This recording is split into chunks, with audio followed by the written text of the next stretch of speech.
साईबाबांच्या शिर्डीत भाजपच्या महाधिवेशनाला सुरुवात। भाजपचे सगळे मंत्री, आमदार आणि प्रमुख नेत्यांची उपस्थिती। सुमारे 15,000 कार्यकर्ते अधिवेशनात सहभागी। मुख्यमंत्री देवेंद्र फडणवीसांनी फुंकलं स्थानिक स्वराज्य संस्था निवडणुकीचं रणशिंग।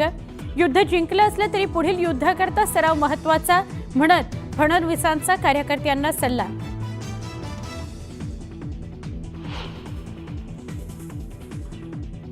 भाजपचे महाराष्ट्र प्रदेश कार्यकारी अध्यक्ष रवींद्र चव्हाण साई चरणी नतमस्तक। आगामी निवडणुकीत जनता आमच्या बाजूने पुन्हा उभी राहील, रवींद्र चव्हाणांकडून विश्वास व्यक्त।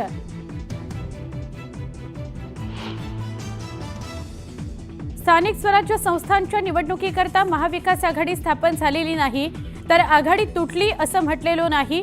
स्वबळाच्या नाऱ्यावरून केलेल्या वक्तव्यानंतर राऊतांचं स्पष्टीकरण।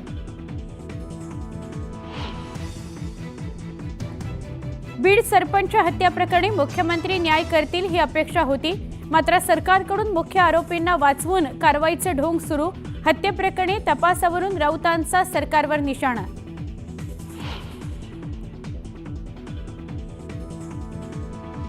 संतोष देशमुख हत्या प्रकरणातील आरोपींकडून 5 मोबाईल जप्त। आरोपी विष्णू चाटेने मोबाईल नाशिकमध्ये फेकल्याचं तपासात समोर।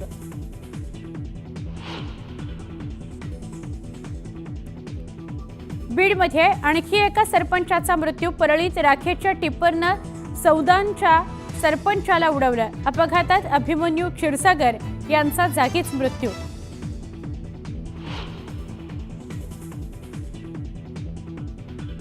सोलापूरचं ग्रामदैवत असलेल्या सिद्धरामेश्वर महाराज यात्रेला आजपासून शुभारंभ। हिरेहब्बू वाड्यातून मानाच्या 7 नंदी ध्वजांची मिरवणूक।